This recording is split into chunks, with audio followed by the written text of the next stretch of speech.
어떤 사람이 나에게 어떻게 죽기를 원하는가 물으면 나의 최대 소원은 본국으로 돌아가 입성식을 하고 죽는 것이며 작은 소망은 미주 하와이 동포들을 만나보고 돌아가다 비행기에서 죽으면 백범일지에 쓰여 있는 글인데요. 이처럼 백범일지에는 미주 한인들에 대한 감사함이 절절히 묻어나 있습니다. 이름 없는 독립운동가들의 헌신이 오늘의 대한민국을 만들었습니다. 100여 년 전 바다 건너 미국 땅에서 펼쳐진 독립운동 이야기. 나라역사연구소 홍선표 소장에게 정해 듣습니다.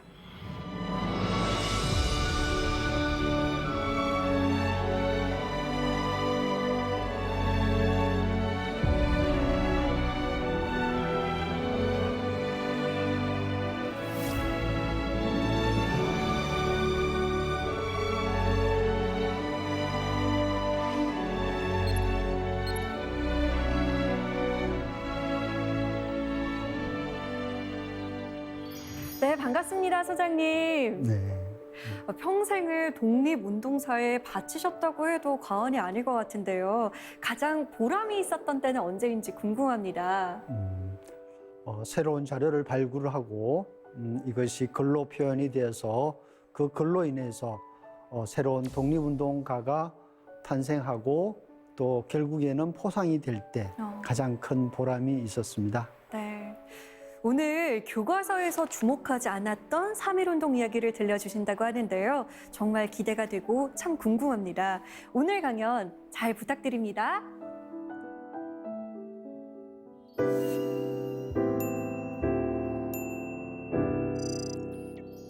일제강점 시기 재미 한인들은 국내외 독립운동을 지원하고 격려하는 힘의 원천이자 전 세계 한국 독립 문제를 국제 여론화한 선봉자입니다. 오늘 여기에 주목하고자 합니다.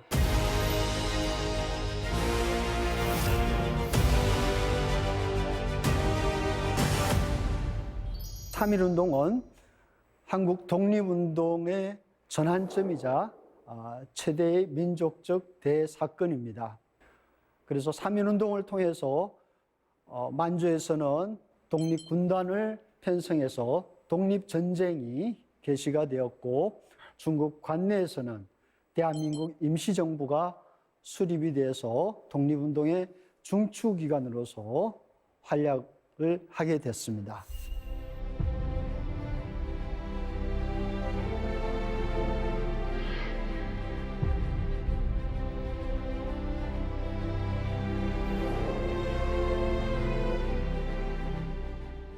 국내에서 3.1운동을 일으킬 수 있는 역사적 배경을 만든 제1서막은 1917년 10월 달에 있었던 뉴욕 소약국민 동맹회의입니다.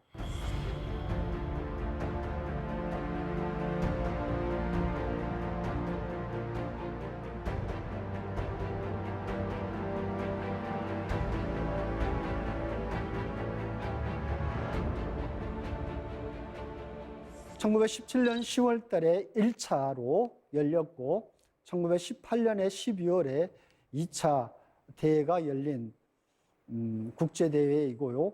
왜 주목을 해야 되느냐 하면은 두 번의 국제대회에 한국인 대표들이 참가했던 사실입니다. 이 첫 번째 대회는 박용만이 한인 대표로 참가를 했었습니다. 그러면 박용만이라는 인물은 어떤 인물인가? 1905년에 유학차 미국에 와서 삼촌인 박장인과 함께 덴버에서 거주를 합니다.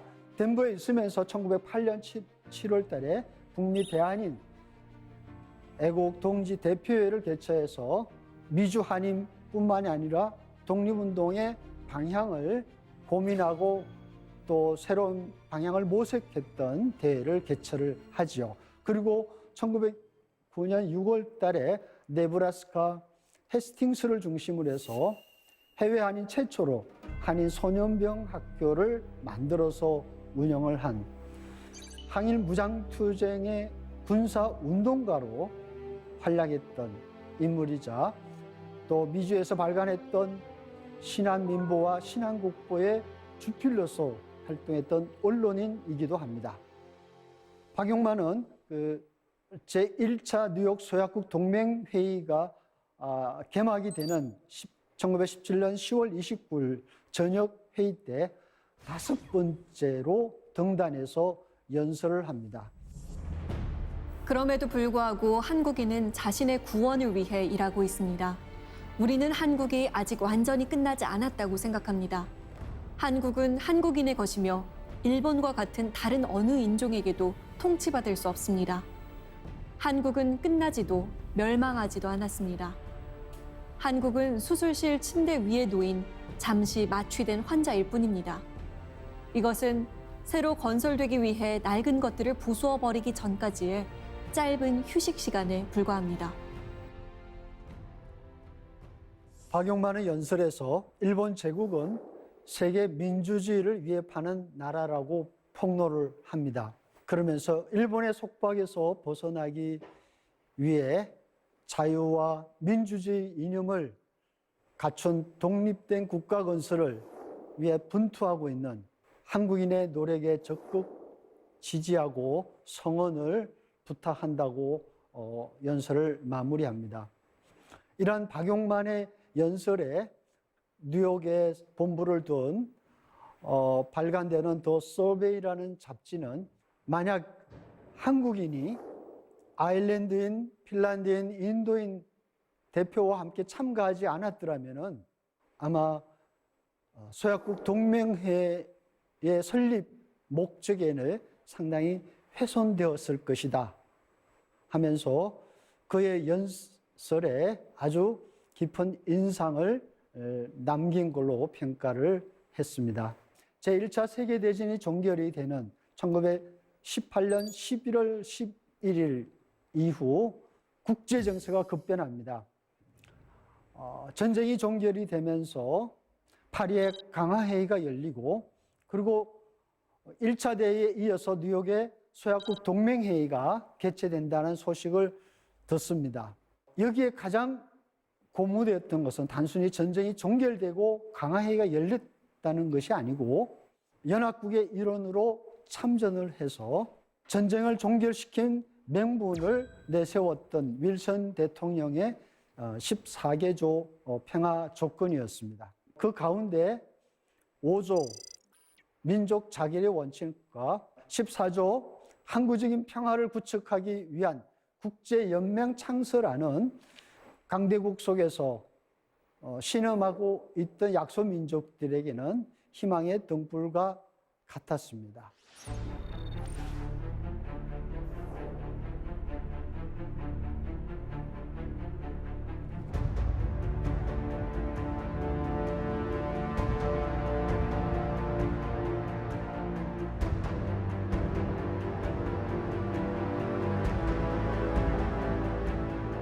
이러한 이념이 있어서 전쟁 종결 이후의 모습에 대해서 약소민족들이 크게 들떠했고 기대를 했었습니다. 이런 가운데서 샌프란시스코에 본부를 뒀던 대한민국민의 북미 총회장 이대희에게 뉴욕에 사는 김헌식이 편지를 보내서 장차 뉴욕에 소약국 동맹회의가 열리는데 한인 대표를 공동으로 보내는 것이 어떻겠느냐 해서 제안을 하죠. 이 제안을 받은 북미 총회장 이대희는 바로 중앙 총회장 안창호에게 연락을 해서 협의를 하고 그리고 대한민국민의 중앙총회 단독으로 해서 국제회의 참가를 모색을 합니다. 왜 그랬냐 하면은 당시 뉴욕에 거주했던 한인들의 수는 20명도 채 안 되는 숫자였는데 대한민국민의 관할 밖에 있어서 사실상 일종의 독자 활동을 하고 있었죠. 그래서 기존의 미주 한인 사회를 이끌어가고 있던 이 대한민국민의 입장에서는 굳이 공동으로 할 필요성이 없었던 거죠. 그런 상황이 되자 뉴욕의 한인들은 18년 10월 중순경에 자체적으로 독립운동을 위한 단체를 만듭니다. 이것이 바로 신한회입니다. 이 신한회를 만들어서 우리도 독자적인 활동을 하겠다고 해서 회장 신성구, 서기, 조병옥, 외무원, 김원식, 이원익으로 구성한 그런 단체를 만들죠. 그래서 1차 세계대전 종결 이후 미주한인 사회는 기존의 전 미주한인 사회를 이끌고 있던 대한인국민회와 이제 막 신설이 되었던 신한회, 이 두 단체가 중심이 돼서 독립운동이 펼쳐집니다. 먼저 대한인국민회 중앙총회는 18년 11월 25일 날 중요한 결정을 내립니다. 파리 강화회의가 열리기 위한 대표로는 정한경을 선정을 했습니다. 왜 정한경만 선정이 됐냐? 재미한인들의 불만이 일어났는데 당시 윌슨 대통령의 제자이자 프린스턴 대학교에서 박사학위를 받은 이승만을 염두에 둔 불만이었습니다. 그런 불만 때문에 12월에 다시 추가로 이승만을 파리 강화회의 대표로 선정을 합니다. 국제대회 개최 소식과 아울러 한인 대표가 뉴욕에 그리고 파리에 가기 위해서 선정이 되었고 또 이를 위해서 특별의원금을 모집하는 대대적인 운동을 시작을 하게 되자 전 미주의 한인들은 이 한인 대표를 돕기 위한 그런 운동에 참가를 합니다. 재정적으로 돕고 지원하기 위해서죠. 그래서 이를 통해서 미주 한인 사회가 독립운동의 열망에 불이 붙습니다. 이승만은 당시 하와이 이민 당국의 여행 발급이 늦어서 출발이 제때 이루어지지 못해서 뉴욕의 대회에 참가하지 못하고 민찬호, 정한경만 소약국 동맹회의에 참가를 하지요. 신한회에서도 한인 대표를 보냈는데 그 인물이 김헌식이었습니다. 이 양측의 대표들이 참가했던 뉴욕 소약국 동맹회의는 1차 대회 때와 다르게 2차의 그 뉴욕 소약국 동맹회의는 언론으로부터 그렇게 많은 주목을 받지를 못합니다. 왜냐하면 이 대회를 주관했던 그리고 이 대회의 회장이 있던 하워라는 사람이 파리 강화회의를 준비한다는 명분으로 파리로 건너갔습니다. 미리 건너갔고 그런 속에서 한인 대표 이승만, 민찬호, 정한경은 중요한 활동을 펼칩니다. 이 세 사람은 1918년 11월 25일자로 독립청원서를 만들어서 윌슨 대통령에 보내죠. 또 12월 10일자로 해서 미국 상원에게도 보내고 또 마지막으로는 19년 2월 25일자로 이승만과 정한경의 이름으로 윌슨 대통령과 파리 강화회의에 보냅니다. 뉴욕에서 신설되었던 신한회도 독립청원 외교활동을 펼쳤습니다. 뉴욕에 거주했던 한인들 20명 내외의 적은 인원이었지만은 독립의 열기가 가득했고 그 당시 거뒀던 독립 자금이 $900였다고 하면은 상당히 당시로서는 큰 돈이었습니다.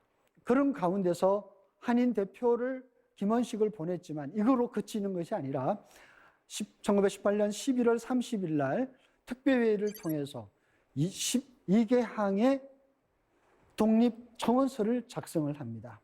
독립청원서의 주요 내용은 한국의 국토가 일본에 의해서 강압적으로 불법적으로 병합되었다는 사실, 그리고 탐욕으로 남의 이웃 나라를 파멸시킨 제국주의는 연합국의 성리로 파괴되었다. 그리고 세 번째는 윌슨 대통령이 주창했던 민족 자결의 원칙을 우리는 지지한다. 그런 내용을 담고 있습니다. 회장 신성구, 당시 콜롬비아 대학에서 유학을 하고 있던 서기 조병옥이 사인을 했고 1918년 12월 3일에 이 독립청원서를 갖고 미국 의회에 찾아갑니다. 당시 상원 외교위원장 로츠를 찾아가서 전달을 하려고 하니 미국 정부로 가서 이걸 제출하라고 발을 빼죠. 그래서 접수를 거부당하고 다시 미국 국무부로 발길을 돌립니다. 신성구, 김원식 이 두 대표가 갔었는데 미국 국무부에 가니까 다시 받아줄 수 없다고 거부를 하죠. 할 수 없이 파리 강화회의에 미국 대표단으로 가 있던 국무장관 랜싱에게 우편으로 보냅니다. 그래서 신한회가 애서 만들었던 독립청원서가 제대로 접수되지 못하고 무산이 된 것처럼 보였습니다. 그러나 무산되지는 않았고 이 신한회의 활동이 미국 언론에 보도됨으로써 이들의 노력과 수고가 헛되지 않았음을 보여주었습니다.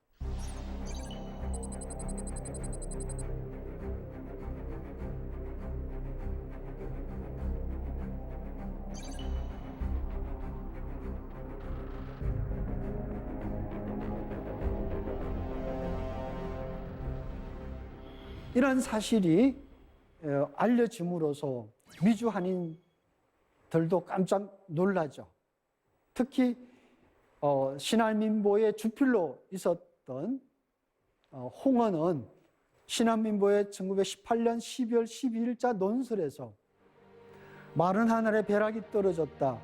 재미 한인의 독립운동 재창이 워싱턴 연합통신의 정보로부터 세계를 진동하는 도다 라고 아주 놀라울 정도의 감동을 합니다. 신한회의 독립청원 사실이 미국 언론에만 보도되는 것이 아니라 일본 내에 있는 신문까지 보도가 됩니다. 이런 내용은 일본에서만 보도를 거친 것이 아니라 당시 서울 주재 미국 영사였던 커티스라는 사람이 한국 관련 독립운동의 기사를 모아서 그걸 정리해서 미국 본국에다 보고를 했었습니다.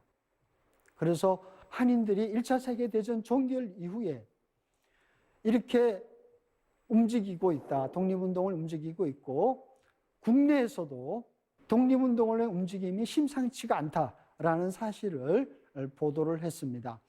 1917년과 18년 연속해서 일어났던 재미 한인들의 독립운동은 이미 3.1운동이 일어나기 전부터 활발하게 국제회의를 이용을 해서 펼쳤고 있었다는 점을 알 수 있고 3.1운동은 재미 한인들에게 꾸준하게 해왔던 독립운동에 기름을 얹음으로써 더욱 불을 활활 타오르게 했던 그런 것을 이해할 수가 있습니다.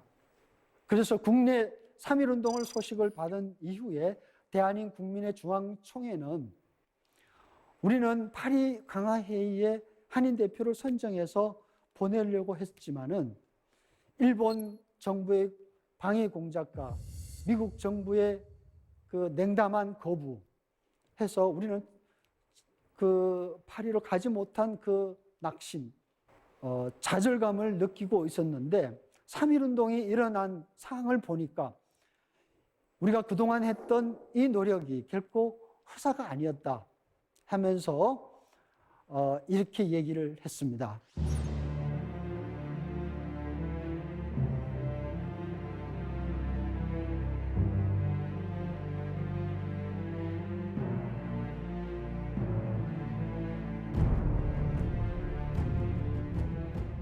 재미 한인들이 3.1운동 소식을 알게 된 것은 상해에 있던 현순의 전보 때문이었습니다. 1919년 3월 9일자로 샌프란시스코에 본부를 뒀던 대한민 국민의 중앙총회장 안창호에게 그리고 호놀룰루에 본부를 두었던 대한민 국민의 하와이 지방총회장 이종관에게 두 통의 긴급 전보를 보내면서 국내에 3.1운동이 일어난 사실을 알게 됩니다.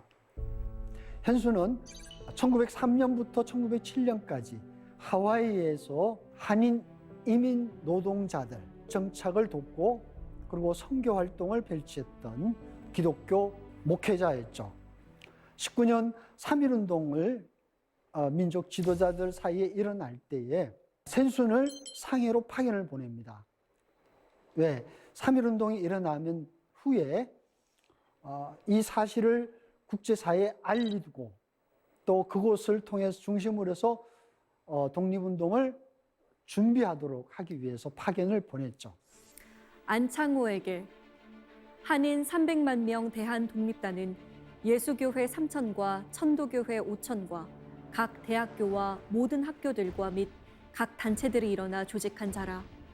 독립단은 3월 1일 하오 1시에 서울 평양과 및 그 밖의 각 도시에서 대한독립을 선언하였고 대표자는 손병희, 이상재, 길선주, 삼씨를 파송하였소.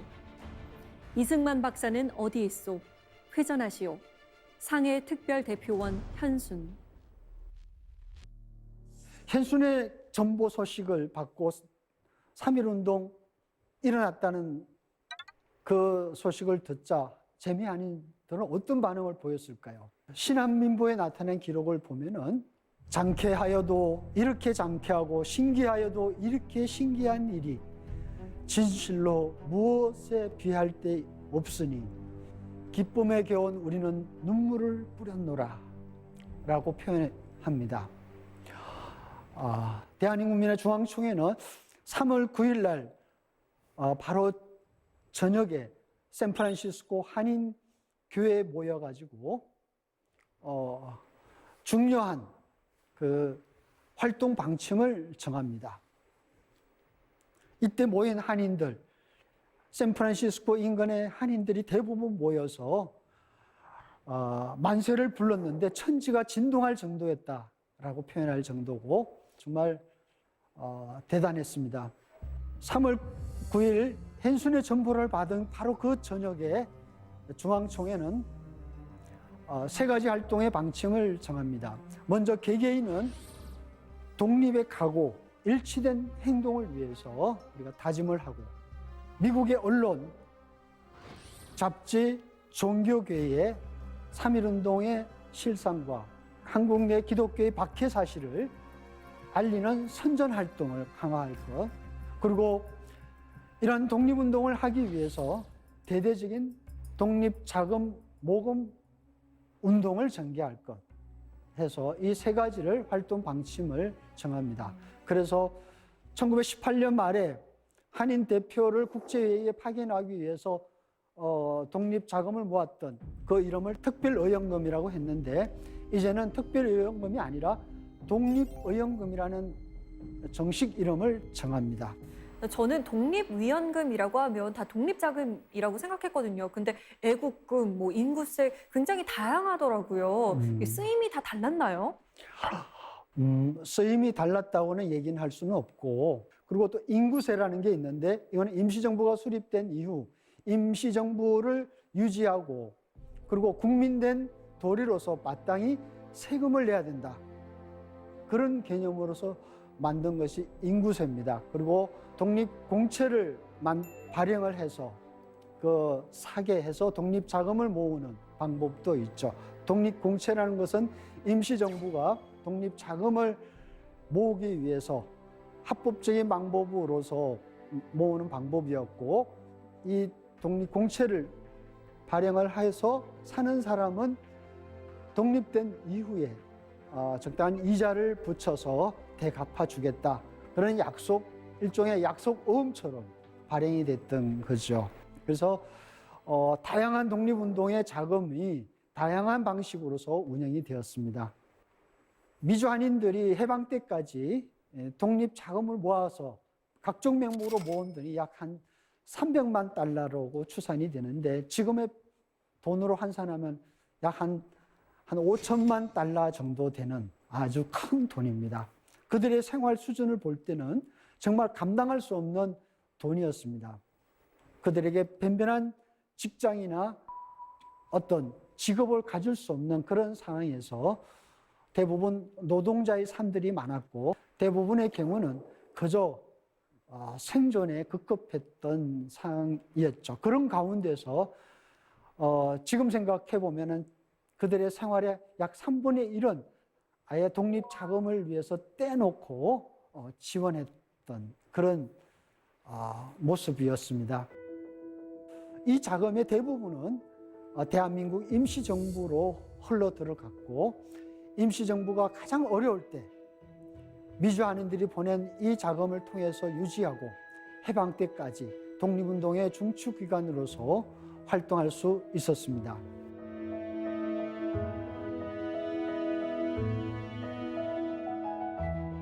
(3월 9일) 날 헨순의 전보가 미주 한인들에게 알려지자 대한민국의 중앙총회는 이 사실을 미국 언론에 알렸습니다. 그래서 국내 3.1운동의 소식이 미국 언론에 처음 보도되는 때는 19년 3월 10일부터입니다. 3.1운동 당시에 한국을 방문했던 맥클리치라는 사람이 있었습니다. 그 한국에 있을 때가 19년 3월 3일부터 3월 6일입니다. 서울에 있는 동안 3.1운동을 직접 목도를 합니다. 그리고 서울에 있는 동안에 제한 선교사들 같은 여러 미국인들을 만나서 한국 상을 듣습니다. 그들로부터 국문의 독립선언서와 영문의 독립선언서를 갖고 일본에 가죠. 그래서 일본에서 이 독립선언서를 보도를 하려고 합니다. 재팬 애드버타이즈 연합통신 통해서 하려고 했지만은 이때 일본 정부는 3.1운동 소식을 철저하게 막기 위해서 온갖 수단과 방법을 가리지 않았습니다. 그래서 맥클리치는 이 선언서를 탄론하지 않게 비밀리 휴대를 해서 미국 본토로 가는 도중에 잠시 하와이 이 호놀룰루에 정박을 하게 되는데 이 정박 시점이 19년 3월 27일이죠. 27일 날 더 퍼시픽 커머셜 애드버타이저 기자들과 기자회견을 합니다. 그러면서 내가 직접 보고 체험했던 그리고 준비했던 독립선언서 이런 내용을 소상하게 밝히죠. 3.1 독립선언서만 밝혔던 것이 아니라 그 전에 제1유학생들에 의해서 2.8 독립선언서까지 있었다는 사실도 기자회견을 통해서 밝힙니다. 이 보도를 들은 더 퍼시픽 커머셜 애드버타이저는 3월 28일자에 일면 톱으로 전면 보도를 합니다. 맥클레치가 미국 언론에 소개했던 이 독립선언서는 3.1운동이 철저한 사상과 이념을 갖추고 준비된 그런 독립운동이고 독립의 그날까지 아마 포기하지 않는 그 염원을 담고 있고 그렇게 해서 이루어졌다고 하는 사실을 만방에 알렸죠. 재미 한인들은 국내의 3.1운동 소식을 듣고 독립운동에 직접 이제 나서게 되는데 바로 그것이 필라델피아에서 개최됐던 제1차 한인회의입니다. 제1차 한인회의는 파리 강화회의의 한인 대표로 선정이 됐던 이성만과 정한경이 주축이 됐고 그리고 필라델피아에서 정착하면서 주요 인물로서 활동하고 있던 서재필이 협력을 해서 1차 한인회의를 만듭니다. 서재필은 아시다시피 갑신정변을 일으키고 실패하고 미국 가서 의사로 와서 귀국해서 독립신문을 만든 인물이죠. 독립회표도 만들고 언론의 중요성, 민중의 계몽을 해야 된다는 그 언론에 대해서 상당히 인식이 강한 인물인데 제2의 3.1운동 같은 일을 한번 해보자. 처음에는 뉴욕에서 기자들을 초청해서 하려고 했었습니다. 그래서 그렇게 하기에는 너무 소략하니까 제대로 한번 해보자 한 것이 바로 오늘 이야기하고 싶은 필라델피아 제1차 한인회의입니다. 1919년 4월 14일부터 16일까지 3일간 필라델피아 시내에 있는 리틀 시어터, 리틀 극장이라고는 조그만 극장에서 이루어진 한인대회입니다. 근데 우리가 알기로는 한인대회니까 한국인들만 참석한 그런 집회가 아닌가라고 생각하는데 그게 아니었습니다. 제1차 한인회의는 중요한 연사와 또 그 순서를 맡은 인물 중에는 미국 내 종교계, 교육계, 그다음에 언론계에서 활동하고 있는 미국인들이 참가를 해서 강연도 하고 순서도 맡고 했었습니다. 그래서 제1차 한인회의는 한국인만을 위한 한국인 집회가 아니라 한국인과 미국인이 연합한 당시 해외 최초의 국제대회로 열립니다. 3일 동안은 참석한 인원이 약 150여 명으로 추산하고 있습니다. 대회 의장은 필라델피아에서 행사를 모든 준비했던 서재필이 맡아서 진행을 했죠. 1차 한인회의 결과 6개의 결의문이 채택이 됩니다. 첫째가 대한민국 임시정부에 보내는 결의문. 그 당시로는 임시정부가 조직됐다는 사실이 알려지게 했었습니다. 그러나 실체가 불분명했었습니다. 그럼에도 불구하고 한국 독립운동을 위한 중추기관으로 간주하고 임시정부를 적극 지지하고 성원하겠다는 이 결의문을 작성을 했죠. 그리고 워싱턴 미국 적십자 본부에 보내는 호소문, 미국 국민에게 보내는 호소문, 한국인의 목표와 열망, 일본의 지각 있는 국민들에게 보내는 결의문, 미국 대통령과 파리 강화회의에 보내는 청원서, 이렇게 해서 총 6개의 결의문, 호소문이 만들어지죠.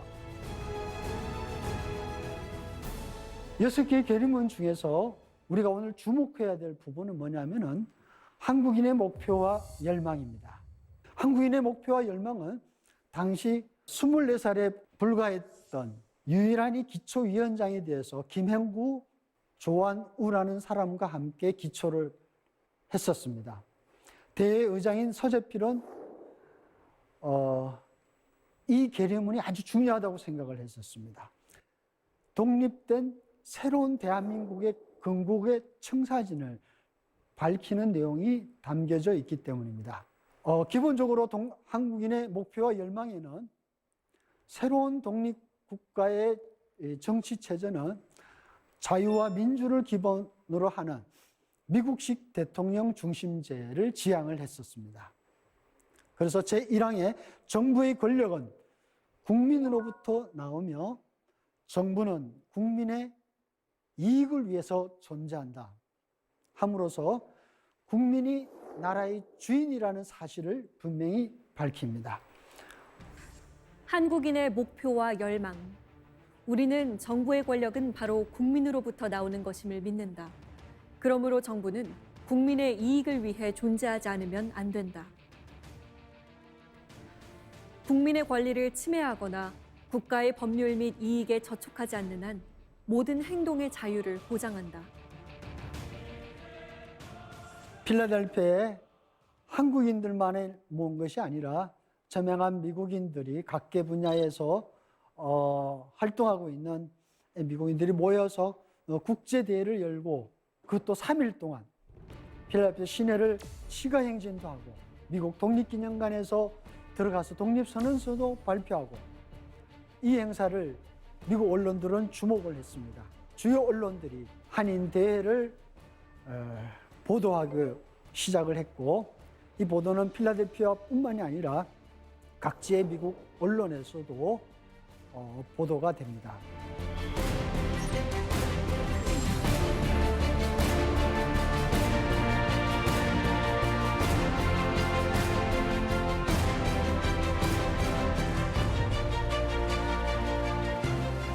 제1차 한인회의가 종결된 이후에 향후 독립운동은 더욱더 불이 붙습니다.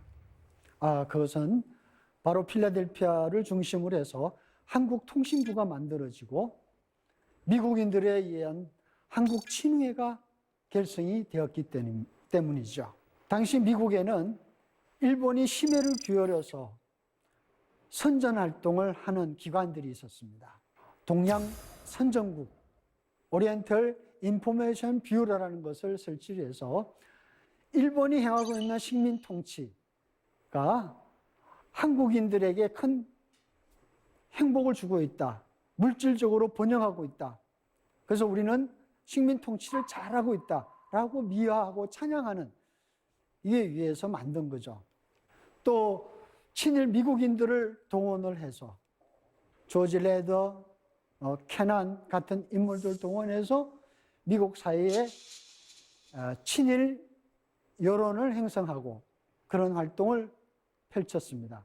이런 왜곡된 선전을 서재필은 주목을 하고 여기에 우리는 맞서서 그 일본이 행하고 있는 왜곡된 선전 활동을 막았고 우리의 진실을 솔직히 알려야 된다. 그래서 그들로 외국인들로부터 지지와 성원을 받아야 된다라는 생각 때문에 한국통신부를 만들게 되죠.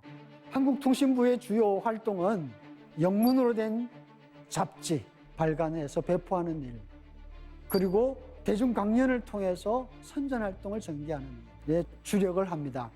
영문 잡지는 당시 미국 유학생들이 발간했던 영문 잡지를 이어받아서 코리아 리브라는 제목으로 1919년 6월부터 새롭게 발간을 하죠.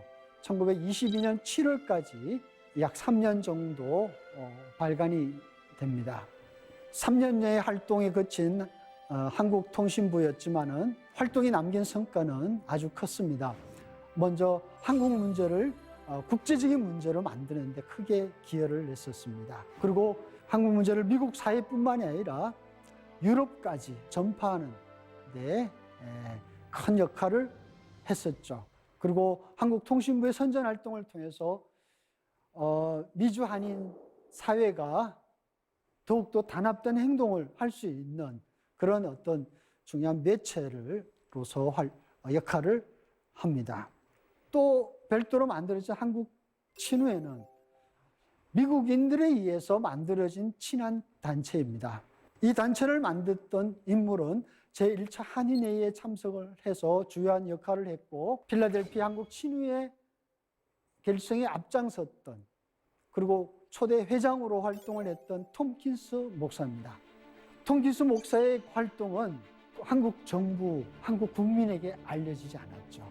그러다가 독립운동사 연구가 심화되고 또 우리가 확대되면서 톰킨스의 업적을 조명하고 한국 정부가 그 업적을 인정함으로써 훈장을 수여하게 됐었습니다. 이 훈장이 바로 2019년 3.1운동 100주년 때 필라델피아에서 있었던 제1차 한인회의 100주년 기념식 때 건국 훈장 애국장을 수여를 했었죠. 뜻깊은 그런 날이었습니다.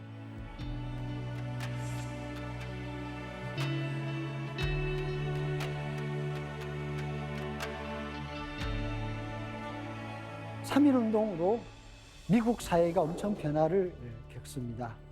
그 변화의 모습은 미국 언론, 한국 문제, 한국 독립과 관련되는 보도가 쏟아집니다.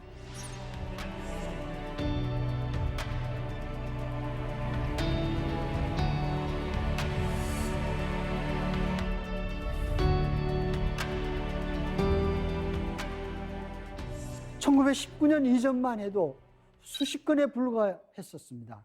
한국 독립과 관련되는 기사가 아닌 그냥 단편적인 기사들에 불과했죠.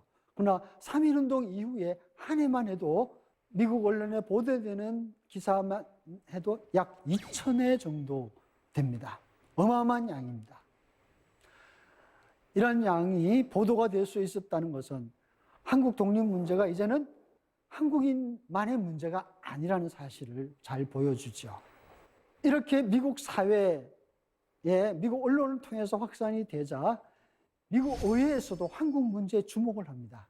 1919년 6월 30일 스펜스 상원 의원이 1882년 미국과 한국이 맺었던 조미 수요 조약을 근거로 해서 어려움에 처해졌던 한국인에 대해서 미국 정부의 역할에 대해서 질문을 하지요. 그리고 미국 정부의 어떤 성의 있는 활동을 촉구를 합니다. 이를 시발로 해서 7월 15일은 노리스가 산동반도를 노리고 있는 일본의 야욕을 규탄하면서 3.1운동으로 인해서 박해받고 있는 한국인의 실상을 폭로를 하죠.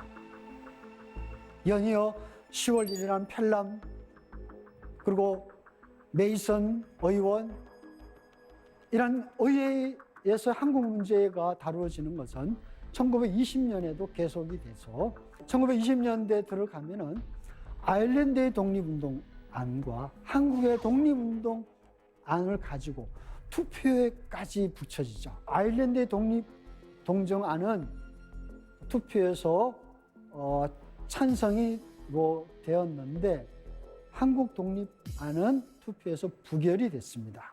아쉽게도 그런 상황이 왔지만은 미국 의회에서까지 한국 문제가 거론된 것에 대해서 당시 상해에서 발간되고 있던 독립신문, 미국 의회에서 한국 문제가 거론된 것은 3.1운동 후 우리의 독립운동을 전 세계에 분명하게 드러낸 위대한 업적이다라고 평가할 정도였습니다.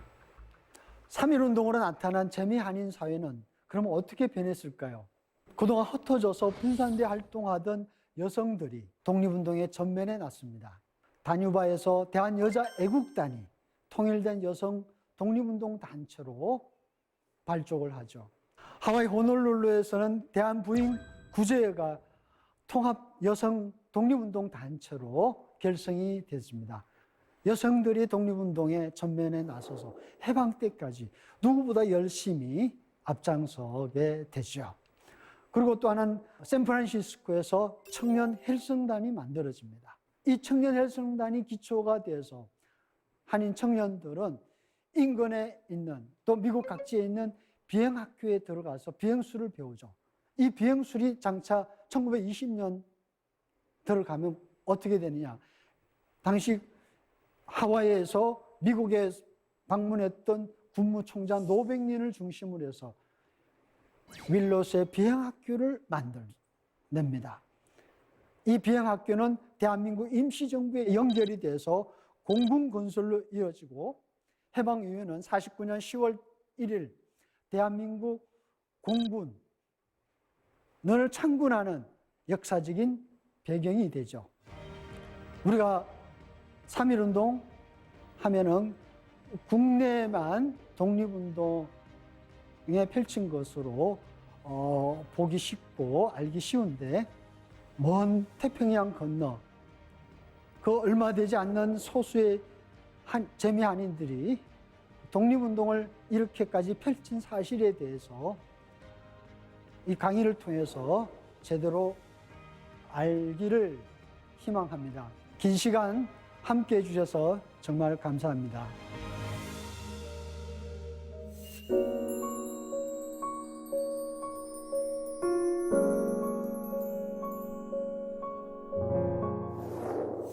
네, 오늘 소장님 강연을 듣고 나니까 독립운동 이야기가 그저 역사책에 쓰여있던 이야기가 아니라 정말 생생한 현장의 이야기라는 생각이 들더라고요.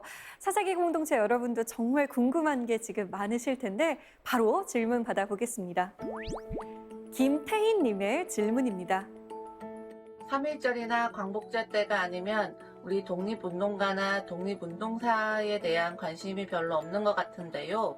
평소에도 우리 아이들에게 독립운동가에 대해 관심을 갖게 하려면 어떻게 해야 하는 것이 좋을까요? 사실 사람 마음이 간사해서 늘 독립운동에 대해 관심을 갖지 못하고 꼭 3.1절이나 어떤 특별한 이벤트가 있으면 그렇게 관심을 갖게 되더라고요. 어떻게 하면 좋을까요? 독립운동사라는 것을 책을 통해서 배우기는 좀 어렵고 그래서 가능한 현장 체험 학습이 좋을 것 같습니다. 예를 들면은 독립운동 전문적으로 전시하는 독립기념관이라든지 또 각종 우리 독립운동가를 기리는 기념관 같은 데 탐방해서 직접 보고 느낀다면은 그 관심이 크게 올라가지 않을까 생각합니다. 역시 직접 보는 것이 가장 중요하군요. 다음 질문 받아보겠습니다. 이보희님의 질문입니다. 영화 암살의 주인공이 실제 여성 독립운동가를 모델로 했다고 알고 있습니다. 여성 독립운동가가 실제 무장 독립운동에도 많이 참여했나요? 저도 이 부분이 참 궁금했어요. 어땠나요, 실제로? 아무래도 그 독립운동가의 길이 참 험악한 길이라 여성 독립운동가의 숫자는 그렇게 많지는 않았습니다. 그러나 최근 자료를 통해서 많이 발굴이 되고 있고 많이 그 선양이 되고 있는 행편이죠. 암살에 있던 인물은 네. 남자현 여사인데 무장 투쟁에서의 그 실제 모습을 잘 그려서 묘사를 해줬죠. 그런 분이 독립운동 여성으로서는 보기 드문 케이스죠. 그리고 또 하나는 비행사를 통해서 항일 운동을 꿈꾸었던 그리고 실제로 비행사가 되었던 권기옥 여사도 있죠. 권기옥 여사는 운남 비행학교에서 실제 여성이 들어가기 힘든 곳을 뚫어서 비행사가 되어서 중국 공군에서 활약을 하면서 항일 전에 직접 나서서 싸웠던 그런 여성 독립운동가입니다. 네, 오늘 소장님 말씀 들으면서 몇 번이나 울컥하고 또 뭉클해지기도 했는데요. 이름 없는 수많은 독립운동가들이 자꾸만 기억이 났습니다. 그들을 더 잘 기억하고 기려야겠다는 생각이 들었습니다. 오늘 말씀 잘 들었습니다. 감사합니다.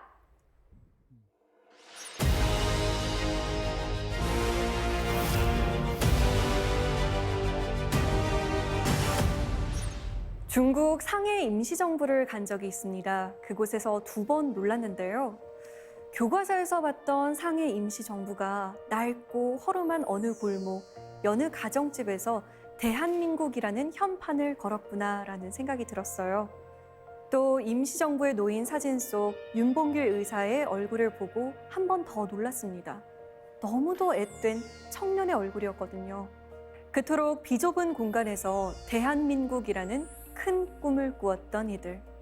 그 큰 꿈, 이제는 우리가 꿔야 하지 않을까요? 사사기 공동체 스미다. 저희는 다음 시간에 찾아오겠습니다. 고맙습니다.